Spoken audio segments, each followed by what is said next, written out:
tal amigos? Sean bienvenidos a una nueva entrega de su programa Enfoques Jurídicos. Boris de León, su servidor, les da las gracias por la sintonía. En esta oportunidad contaremos con la grata presencia del doctor Boris Antonio de León Burgos, abogado especialista en Derecho Civil, con quien hablaremos acerca de la situación legal de los alquileres y los procesos de desalojo en República Dominicana. Regresamos en breve.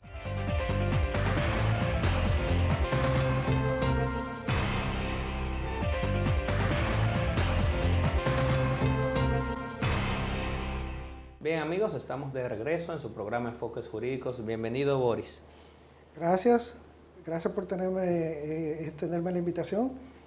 Boris, este tema de los alquileres en la República Dominicana despierta muchos comentarios, porque hay personas, sobre todo los propietarios, que entienden que no hay mucha seguridad jurídica luego de, digamos, que dar un inmueble en alquiler a un inquilino que puede resultar luego una persona incumplidora, o una persona que no cumpla a tiempo, oportunamente, sus obligaciones de pago de la renta mensual. Y esto coloca muchas veces a las personas en una situación de desesperación debido a la dificultad en lograr recuperar los montos adeudados y también la dificultad de desalojar o digamos que de poner fin a los contratos de alquiler. Y se habla y se escucha de que la ley o la normativa privilegia al inquilino sobre la situación del propietario. ¿Cuál es la situación real que nosotros tenemos hoy día con relación a esta disyuntiva o esta problemática? ¿Es cierto que existe una protección especial para los inquilinos? Ciertamente, como está planteado el régimen legal para los alquileres, es sumamente sobreprotectoso con los inquilinos, ya que tienen oportunidad de solucionar y extender los procesos legales. Es algo lamentable porque eso hace que los alquileres sean más costosos y sean menos frecuentes hoy en día, porque los propietarios se ven con esa difícil disyuntiva. Si tienen un inquilino y el inquilino falla, ¿cuál es la manera no solamente de recuperar los montos de los alquileres vencidos, sino de recuperar la posesión del inmueble? Pero esta situación nos lleva incluso a preguntarnos, ¿cuáles son entonces las herramientas que puede tener el propietario? ¿No se supone que el depósito que hay que hacer en el Banco Agrícola constituye una garantía para estos imprevistos? ¿O cuál es la finalidad de este depósito? Porque también es algo que muchas veces se comenta que es un requisito para poder iniciar cualquier proceso de desalojo. ¿Es realmente el depósito un requisito para el desalojo? ¿Y es este depósito suficiente para garantizar la situación, digamos que de los propietarios?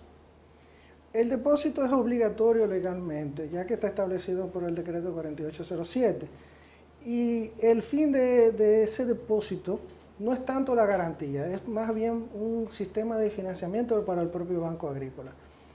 Y en la práctica, normalmente se piden dos depósitos. Uno se deposita en el Banco Agrícola y otro se queda en manos de posesión del propietario.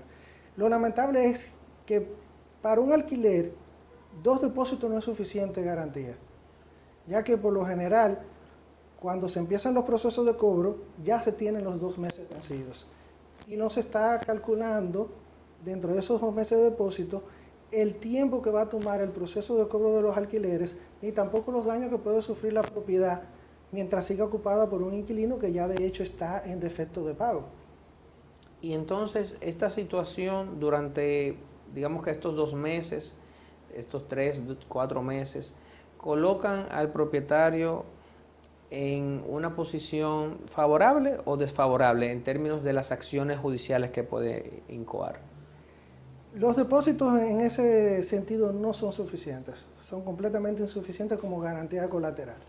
Aún los fiadores solidarios, que es el segundo requisito y la segunda garantía aparte de los depósitos, a veces resultan insuficientes porque hay que llevarlos al tribunal y no se pueden ver afectados hasta tanto no hay una sentencia.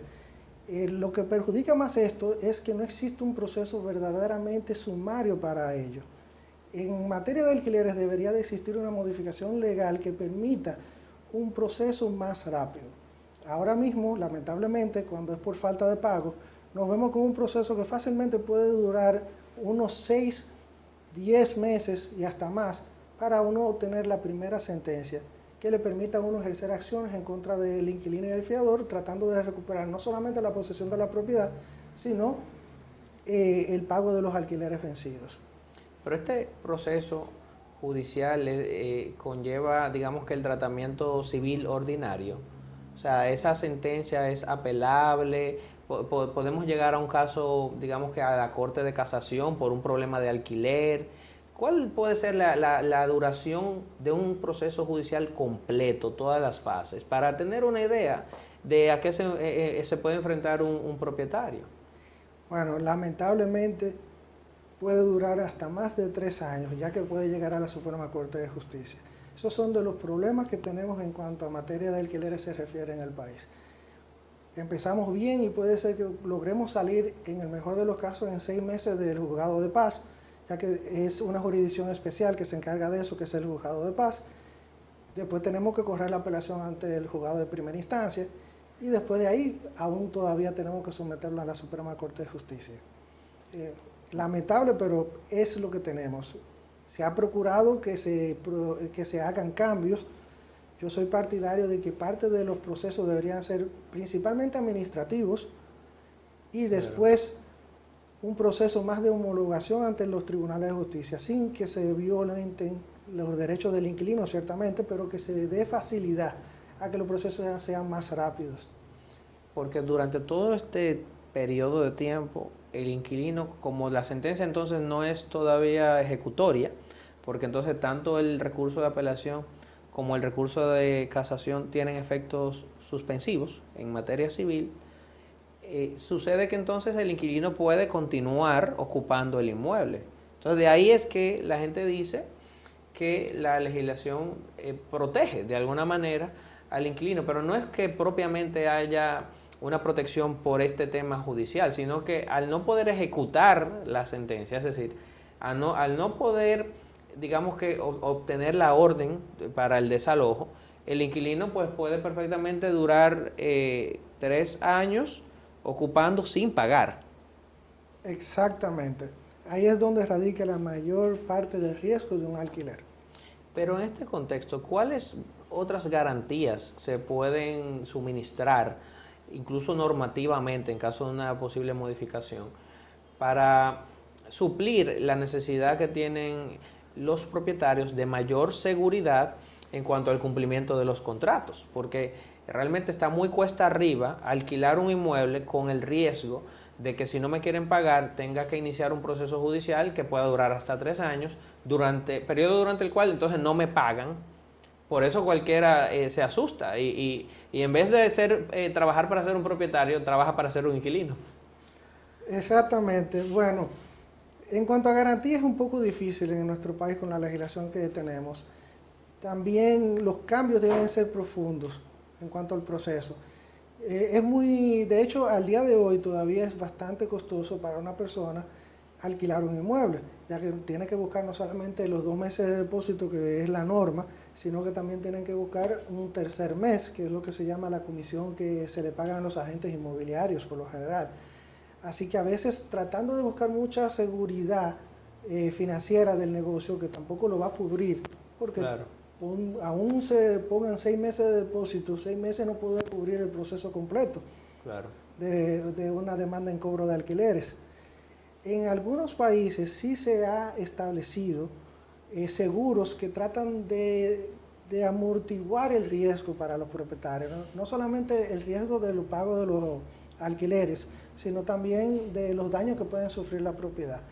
Pero con nuestra legislación actual, al ser tan lento el proceso, es muy difícil que una compañía de seguro pueda proponer ese tipo de negocio, ya que le va a ser muy difícil hacer la recuperación del dinero invertido. ¿Qué debemos de proponer por un proceso más acelerado? Más sumario, cómodo, que sea más, incluso más económico, porque después de todo el propietario lleva, como bien dicen ellos, llevan todas las de perder, tienen todos los puntos en contra. Sí. El inquilino deja de pagar y ellos tienen que costear un abogado para que el abogado inicie la demanda y todo el proceso tienen que costearlo, aparte de que han dejado de percibir los ingresos del alquiler. No saben en qué condiciones van a recibir la propiedad. Y si se trata de un apartamento en un condominio, pues entonces también tienen que añadirle el mantenimiento que deben de continuar pagándolo aun cuando esté incluido en el pago del alquiler, porque ya el mantenimiento conlleva otros riesgos en caso de que lo dejen de pagar. Claro, y que al final el sujeto obligado es el propietario, en el consorcio de propietarios del condominio, valga la repetición. Esta situación, Boris, nos lleva a preguntarnos lo siguiente también.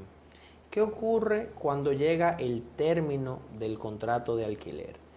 Por lo general hemos visto que en los contratos de alquiler se incluye una cláusula de renovación automática o de tácita reconducción.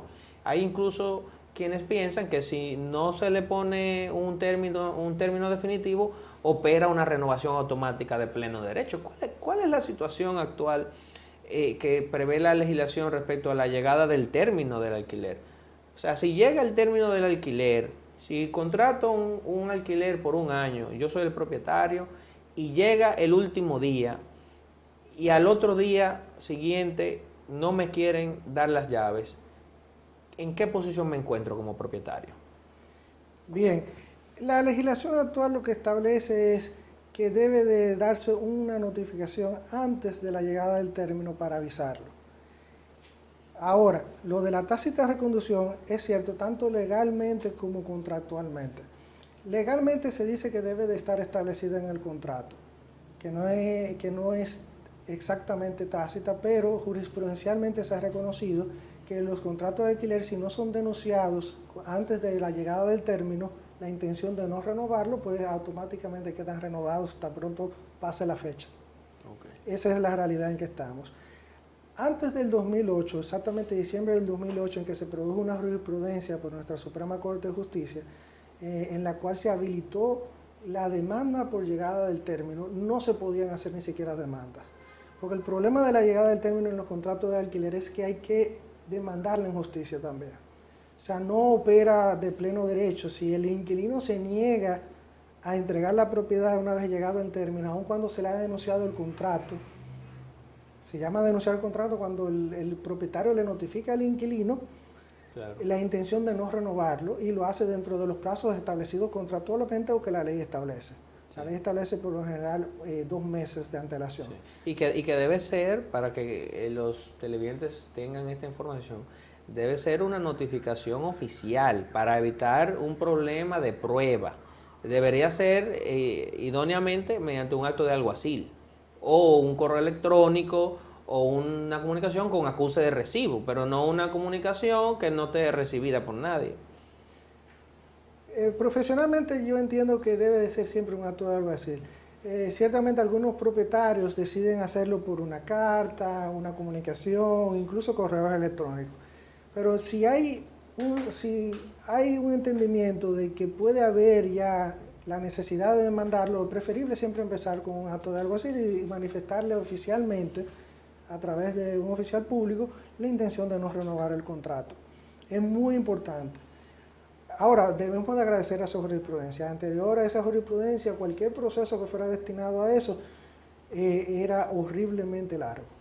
¿Y qué ocurre con la situación, por ejemplo, porque también se da una situación en el caso de los condominios, que es cuando, por ejemplo, le quieren, el consorcio de propietarios se encuentra con un propietario que tiene el inmueble alquilado, pero entonces el inquilino no le paga, y entonces el pago del condominio estaba incluido en el alquiler, entonces no se le paga al condominio.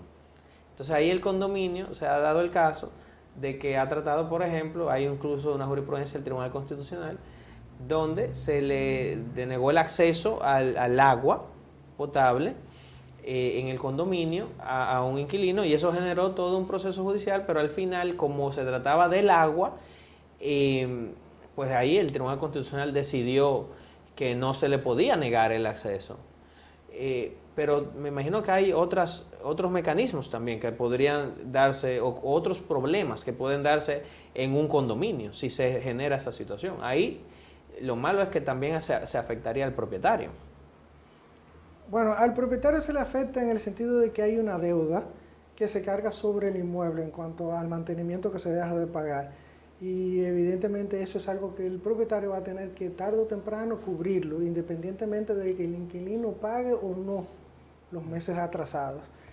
Sí, le cortan los servicios. Se han visto casos incluso en que los propietarios solicitan y le notifican al condominio el problema que tienen con un inquilino y le solicitan que efectúen los cortes de los servicios. Aunque por lo general los servicios, muchos de ellos se consideran de primera necesidad y pueden ser ordenadas judicialmente la reconexión de los mismos, como es el agua, se considera algo de primera necesidad y no se puede cortar. Sí se hace. Sí. Y por lo menos durante un tiempo los inquilinos se ven afectados por eso. A veces incluso hay casos en que si tienen ascensor le bloquean el acceso a los ascensores, le bloquean acceso a diferentes tipos de beneficios del área común, sí, en virtud de que ellos no están pagando el área común. Claro. Y muchos de esos es difícil que se ordene una reconexión porque no se trata de un servicio de primera necesidad. Bueno, puede parecer un panorama un poco desolador, pero en el próximo segmento vamos a hablar de otros temas que son de interés y que resultan también afines a la protección de los propietarios en este ámbito de los alquileres. Regresamos en breve.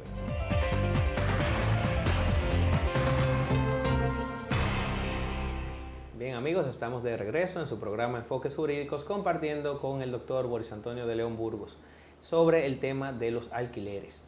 Boris, en el segmento anterior detallabas la problemática que existe con el tema de la llegada del término, de que el propietario, si desea realmente que llegue al término el contrato, debe notificarlo previamente, de conformidad con lo que establezca el contrato y mediante acto de alguacil. Pero ¿qué ocurre en caso de que el propietario necesite el inmueble que ha alquilado? Vamos a suponer una persona que solamente es propietaria de un inmueble y lo puso en alquiler, pero ahora lo necesita para él vivirlo o para un familiar, que puede darse el caso.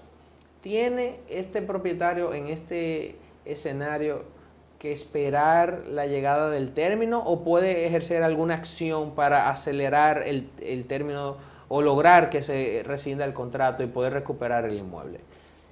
Para ese tipo de casos, la legislación, el decreto 4807, establece un procedimiento que dice que todo propietario puede exigir la entrega del inmueble, la rescisión del contrato, siempre que demuestre una necesidad del inmueble, ya sea para su persona o para un familiar hasta el 4º grado inclusive de relación.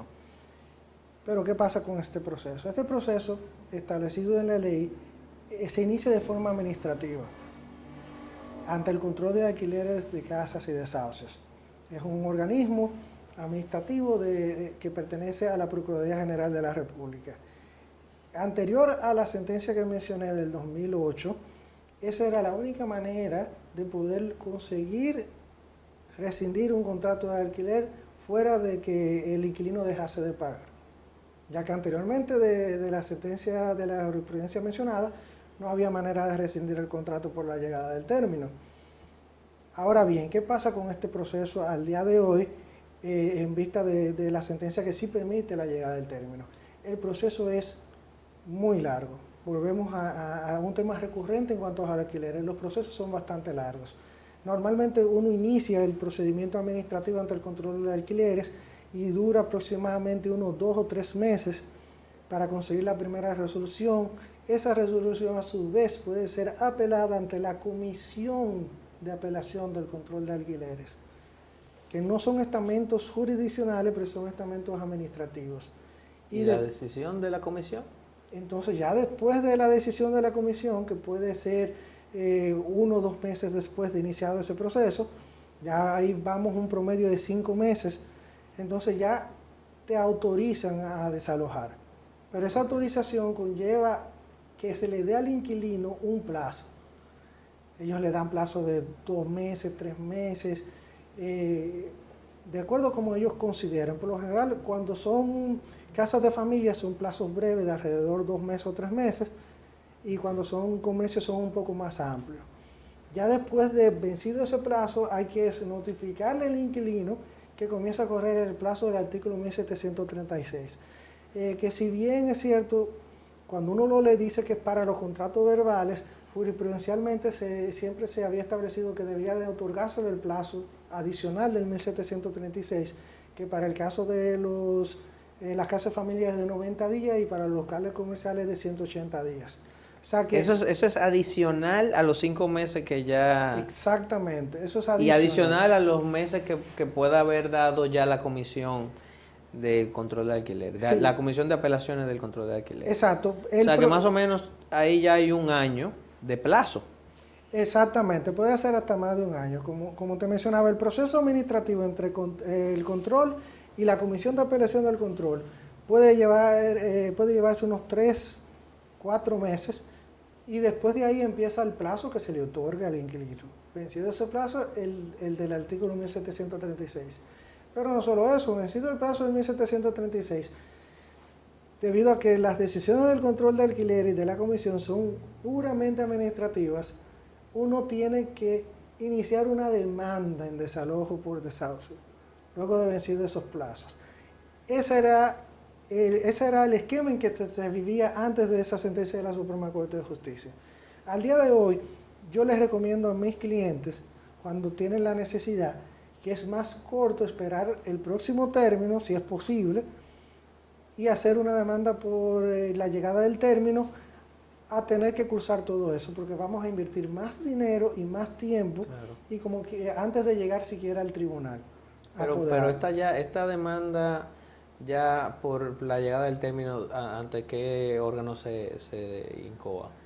Es ante el tribunal de primera instancia. Ya okay, ahí ya estamos inmediatamente en el tribunal de primera instancia, a diferencia del cobro de alquileres, claro, que es una jurisdicción especial ante el juzgado de paz. Pero el cobro, pero el tema del control de alquileres, entonces, lo que hace es básicamente constituir una fase administrativa previa a la posibilidad de tú demandar el desalojo. Porque entonces o sea, no se constituye esa resolución en una resolución de desalojo, sino que tú entonces tienes que demandar el desalojo. ¿Y esa demanda de desalojo, ante qué tribunal? Esa demanda ante primera instancia. ¿Y es susceptible de apelación? Y es susceptible de apelación y también susceptible de casación. Pero con razón es que este es un problema de primer orden.